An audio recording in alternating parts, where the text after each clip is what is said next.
yeah. Oh yeah, there ain't no need to rush anything. Anything.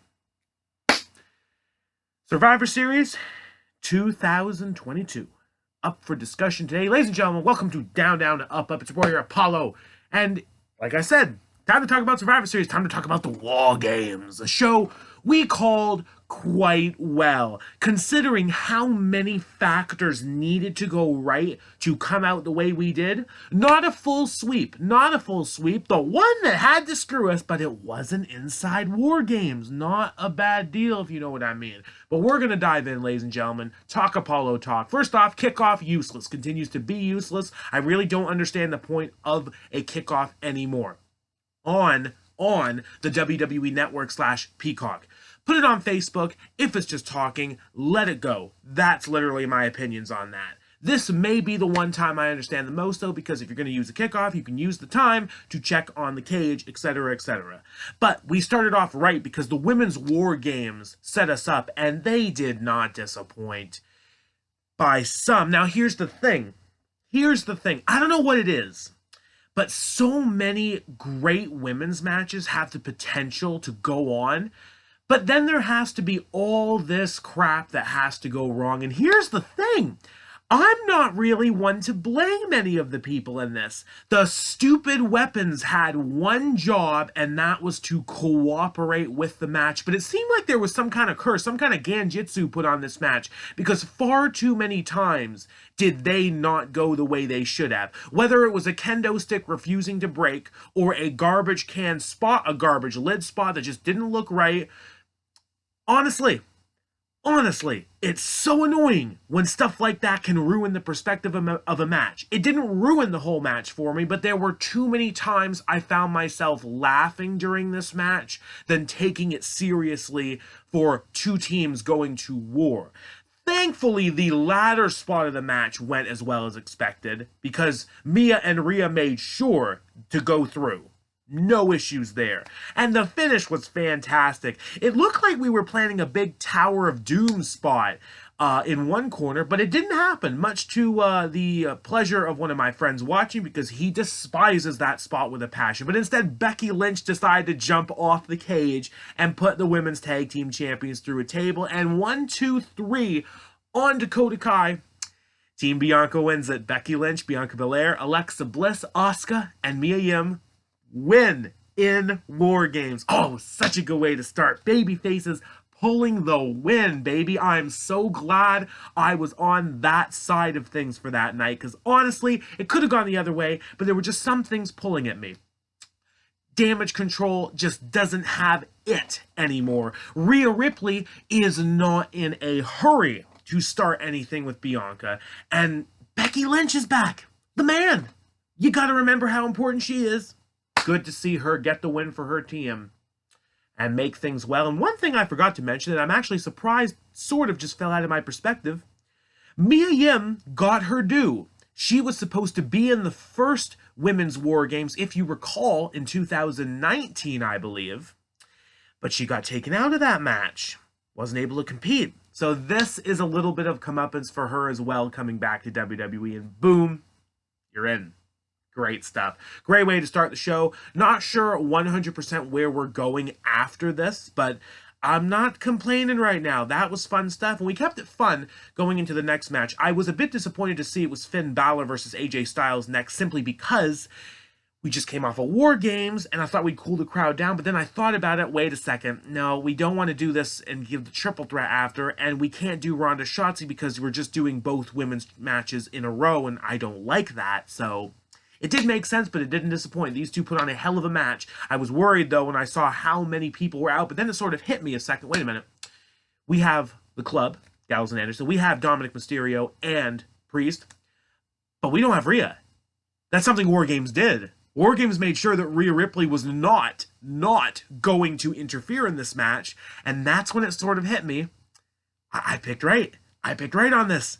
Ladies and gentlemen, the pay-per-view losing streak is over. AJ Styles overcomes Finn Balor one-on-one. Fantastic match. We got the shenanigans out of the way early when the managers, helpers, tag team buddies fought through the crowd and did not return. Styles and Finn put on an amazing match for those two, and honestly, might have surpassed TLC. Might have surpassed TLC for me. I was into this match. I really wanted to see Styles win. It sort of finally hit me that, I'm sick of him losing. I'm sick of him losing on pay-per-view.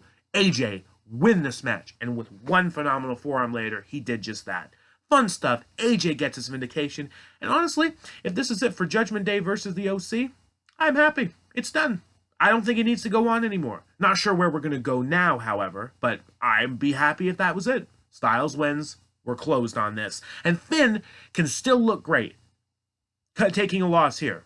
Honestly. It doesn't ruin him, even though some people might have thought Triple H would build him up stronger. I think he's good enough as he is right now in things. So, AJ winning, needed to see that. And then, yes, it was the lowest point of the show for me.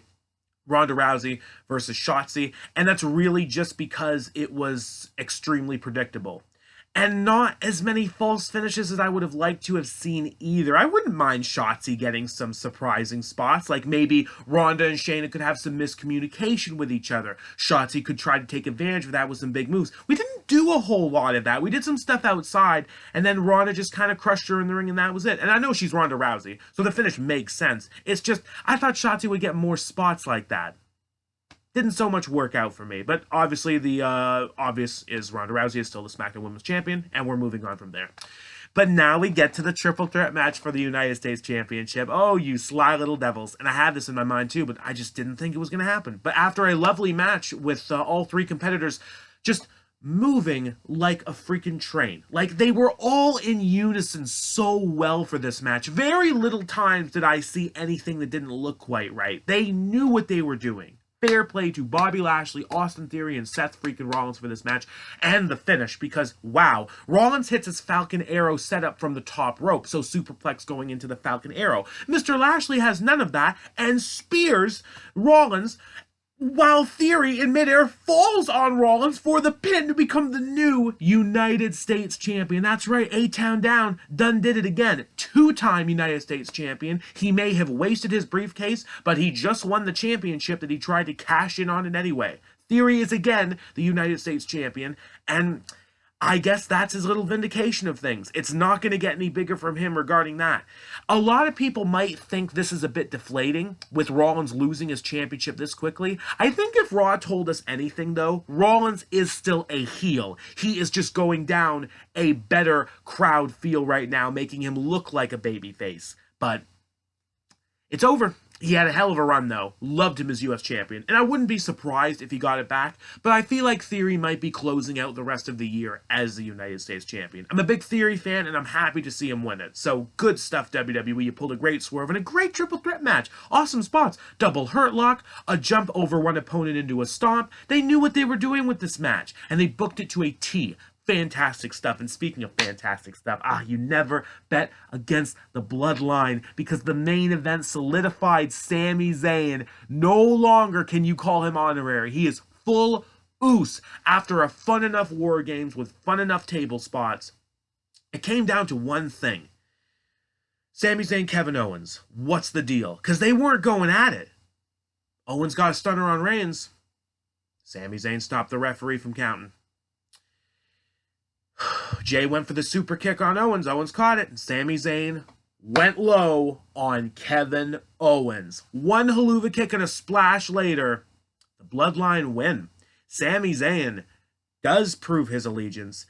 And debatably the best part of the show, Jey Uso full-on hugged Sami Zayn after and full-on celebrated. Like, we're good now. It's good. It's fine now. Bloodline stand tall. That ain't changing. Did they need to win this match? No, of course they didn't need to win this match. But we have a lot of time left in this story with Roman Reigns as world champion. The Usos, I don't know. But A lot of people seem to think maybe Sami Zayn and Kevin Owens would be uniting for the Elimination Chamber pay-per-view. Considering that is in Montreal, I personally wouldn't mind them fighting at that pay-per-view instead of teaming up. Because after this evening of events, we are not close to those goals yet. This is full-on bloodline. And I'm very happy about how it played out. Both WarGames in the bag, and we end on a high note. Good show, fun stuff, and just about everything I expected, and a little bit of a theory surprise. So, fun stuff. Hope you all enjoyed it. Let me know what you thought of Survivor Series. Did it do it for you? Were you impressed by the WarGames? Were you impressed by the results? Or did the booking not quite go your way as hoped? Let me know. I'll see you guys in a bit. Not done yet. We do have Deadline coming up for NXT in December, and then we get a nice little break. And of course, the holiday season is about to begin. I've already started my movie marathon early, just because timing. I want to get in my good stuff and not miss out. And I do still have all of my reviews on the channel if you like to bask in the warm, glowing warm. And I may just have a few new reviews coming out, but I'm not going to be counting on anything yet. Maybe, maybe not. We will see. Have a good one, y'all. Acknowledge them. Keep it real.